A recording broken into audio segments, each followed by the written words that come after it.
Hello, I'm Reverend Jeanne MacLaughlin. I am the spiritual leader of Unity Church of Sun Lakes in Arizona. So grateful that you decided to tune in to our lesson for the last Sunday of the month of August. Today, we place the final threads in our spiritual tapestry for living from, through, and as the highest idea of God we possibly can.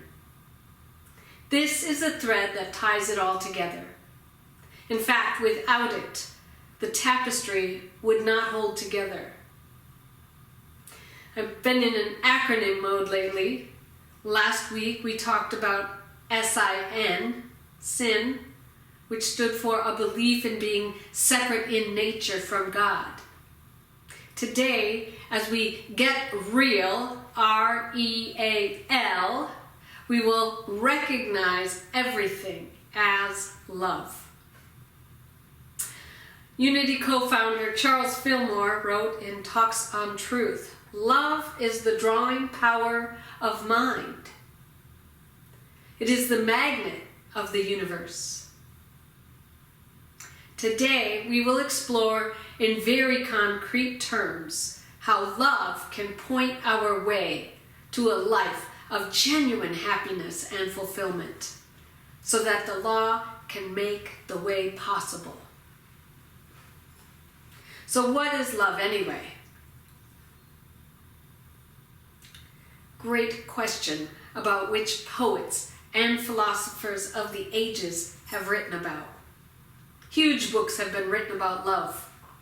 Innumerable songs have been dedicated to love.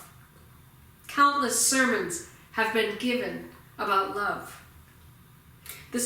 Today, I will add my 2 cents on the subject of love.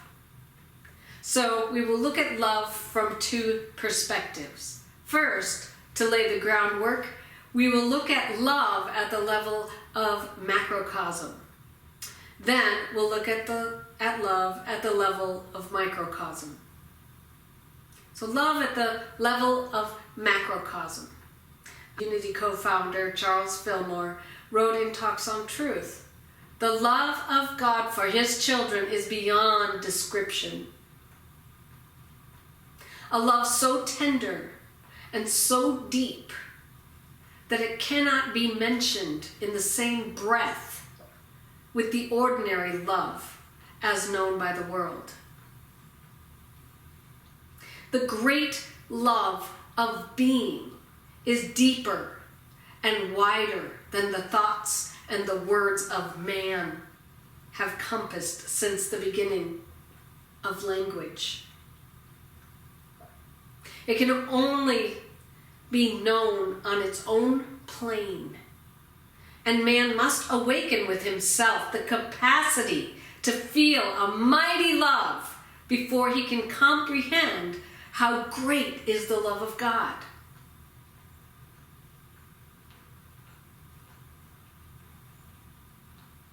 Ernest Holmes defined love as the self-givingness of the Spirit. And this self-givingness of the Spirit has absolutely no strings attached. It is given freely. It is given without condition.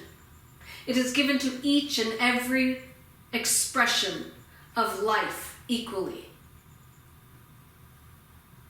God's love, which I'm going to call real love, is a constant and genuine concern for our happiness and well-being with no regard for what it might get from us. I think this is also the definition of grace. God's grace is the action of God's love being constantly, freely, and completely given, devoid of conditions. And Holmes defined grace in the Science of Mind glossary. Grace is the givingness of spirit to its creation. I think we might be able to intellectually grasp these ideas, but the big question is, can we feel them? Can we feel God's complete, unconditional love for us?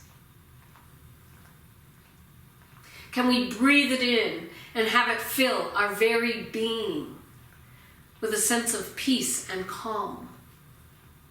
A sense that all is well. A sense that you are always protected and provided for. If you can really feel those things at your core, if you can say, yes, I know that love, that's fantastic. That's wonderful. My guess is, however, that there are a good number of us for whom those were just words. Beautiful words, yes, but they didn't reach you at the level of your heart. You want them to. Oh, how you want them to. But they just don't. It feels like there's some wall, barrier standing in the way. And you might not want to admit it because you're afraid that people will think that maybe you're not spiritual enough. And you're probably thinking right now that you're the only one who doesn't get it. Everyone else feels it. Why can't I feel it? Obviously, something must be wrong with me. Or maybe I'm just not doing it right. Perhaps, just perhaps, you check this out with yourself to see if this idea fits. Perhaps you can't feel God's love because you have rarely, if ever, had that kind of love here in your human experience. It is completely foreign to you. It is beyond your comprehension. It's unfathomable. You have nothing in you that really knows what it feels like. You're like the natives on the isolated island who had never seen ships. And when the ships finally found their way to this remote island and came into the harbor, the natives could not see them. They had absolutely no context to put them in. One of the first metaphysical movies to make it big a number of years ago. What the bleep do we know? So please hear me. There's nothing wrong with you. You just don't have the context to put God's love in. We'll address how you can get a context as we look next at love, real love, at the level of macrocosm. In the Gospel of John, chapter 4, verse 16, it is written that God is love. And we are made in the image and likeness of God. We are God's expressed likeness, the image of the eternal being. Love is self-givingness through creation, the impartation of the divine through the human. Love is at the center of our being, and the calm, continuous pulsations of life are governed by love. These are beautiful spiritual truths. But here's the deal with spiritual truths at the level of microcosm. They mean nothing if we do not embody them, if we don't live them. Change your thinking and change your life is a fabulous spiritual concept. We all say, yes, right on, fantastic. And then we go on thinking just the same way that we always have, and wonder where God is and why our lives haven't changed. The same is true with love. We adopt love ideas. We say we are love. We quote Jesus, who said, love thy neighbor as thyself. We sing songs about love. Ministers preach sermons about love. And then we leave the service and we get angry at the man who cuts us off in traffic. We get irritated at our young children for whining and tugging at us when we're on the phone. Or we try to control our adult children and get exasperated at them when they don't do what we think they should. We get resentful at our spouse for being insensitive. We get frustrated at our boss because she makes unreasonable demands. We snap at a coworker because he didn't get the information we needed on time. We are intolerant of the friend when she goes back once again to the abusive boyfriend. We blame our parents for not loving us enough. And we engage in all sorts of unloving, in fact, hate-filled acts to ourselves, both mentally and things such as negative self-talk, and physically with things such as addictions. And it goes on and on and on. I dare say we don't really know much about expressing the love, the real love that we are. So what does it mean to really love here at this human level? That is something I have longed to understand for a very long time. I've struggled with wanting to be loving, yet doing my own version of those things that I just listed. And then walk away from a situation feeling pretty bad. Like I could have handled that so much better. Vowing to do better next time, to be more loving next time. Knowing it's all love. I vow to express that love better next time. I know that love points the way, and the law makes the way possible. So, what is the law making possible for me when I'm not expressing the love that I am?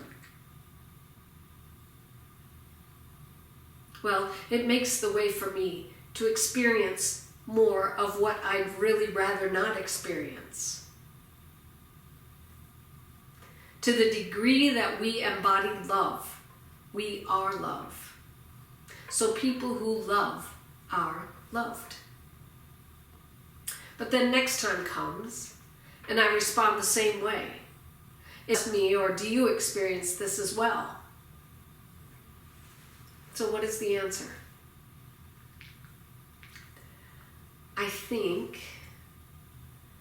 I know, at least I know for me, that author Greg Bear has found out that answer. And his R.E.A.L love books can teach us how to give and receive genuine love. Remember our definition at the level of macrocosm? It holds the same at the level of microcosm. Real love is a genuine concern for the happiness and well-being of another without regard for what I will get in return.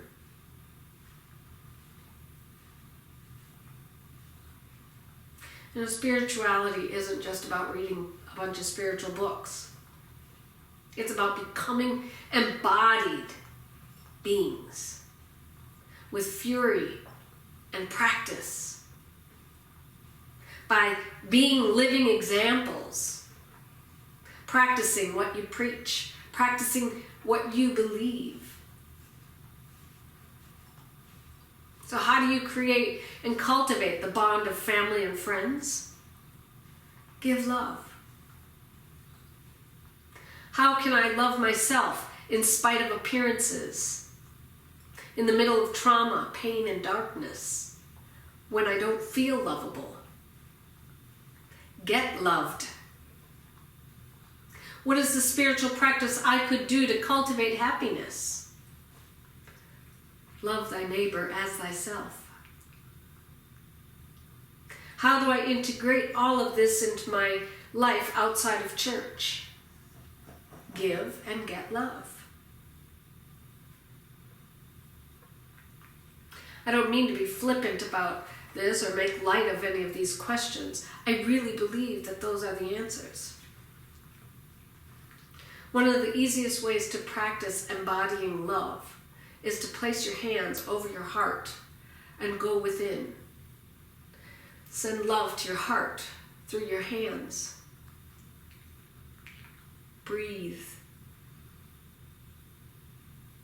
Just sit with this, sit like this until you well up with that feeling of love inside of you. I often like to call on my inner child when I do this practice. Say, come on up and give me a hug. It's a good practice. Why? Why would you want to do it? To be genuinely happy and fulfilled. Here's Charles Fillmore's answer as to why to do it. Many who have found the law of true thinking and its effect wonder why supply does not come to them after months and years of holding thoughts of bounty. It is because they have not developed love.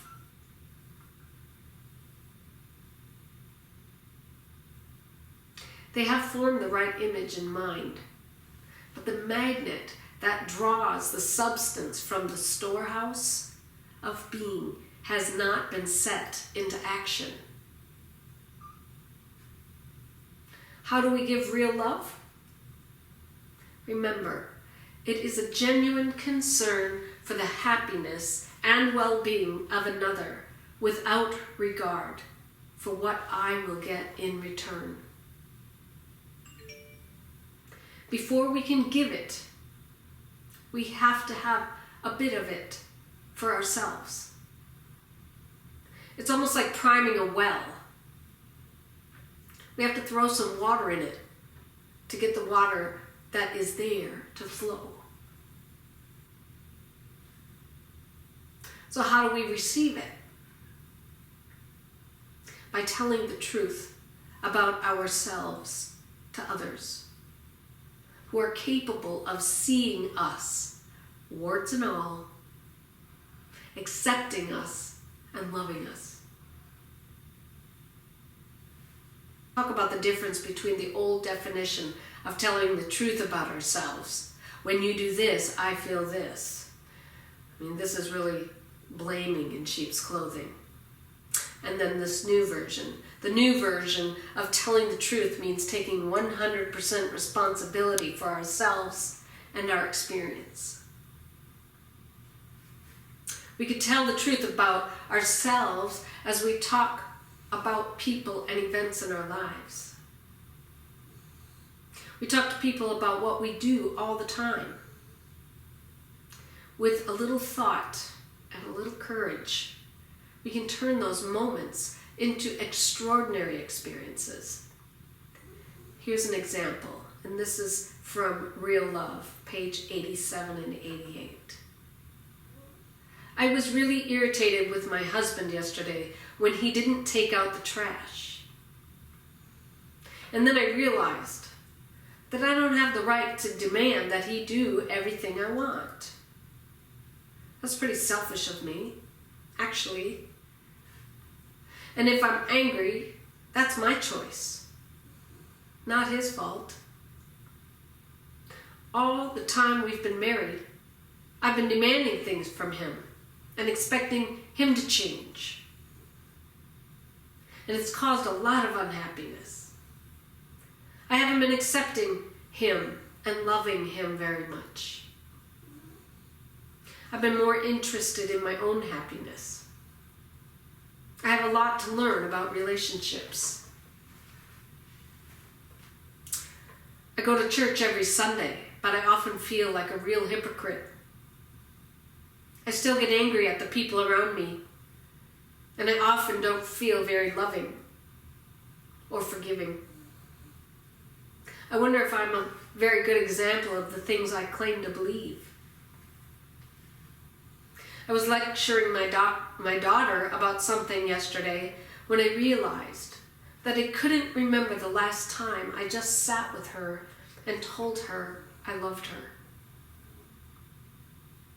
I don't remember my parents ever doing that with me. Maybe that's why I don't do it with my daughter. I've always thought of myself as a loving parent, but I think I need to change some things. These are very powerful, powerful things to say. And when we take such 100% responsibility for ourselves and freely admit our mistakes and see that we are still accepted, we learn that we can be loved even when we are wrong, weak, or being foolish. When we feel loved under those conditions, what is there to hide? What is there to fear? That's a great feeling. I invite you to start dipping your toe into this way of getting loved this week. Because the more you prime your own pump, the more you are able to be love, to give love, and to feel love. Love at the level of microcosm, and love at the level of macrocosm as well.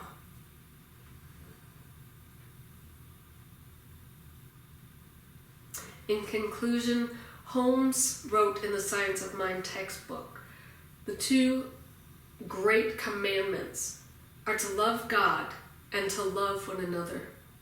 Love is a complete unity with life. And we cannot enter this state unless we are in unity with all that lives. For all life is one. To love God alone is not enough, for this would exclude our fellow man. To love our fellow man alone is not sufficient, for this would be too limited a concept of God. When we realize that God and we are one and not two, we shall love both. We shall love one another as expressions of God, and God as the all-good life principle of all. And when we are able to do this, we will have woven the golden thread that holds our entire spiritual tapestry together. And we'll close with our mantra for the summer, our affirmation rather. I am loved, I am love, I love. I hope you guys are using it. If you're hearing this and being reminded, oh my goodness, I haven't used it, I highly recommend that you use this affirmation this week, every day. In fact, many times during the day, especially when things aren't going your way. Remind yourself, I am loved, I am love, I love. What I've been doing is I've recorded it and I play it over and over on my phone. God bless you. Have a wonderful week, and I will see you soon in person. Boy, am I looking forward to that. Namaste.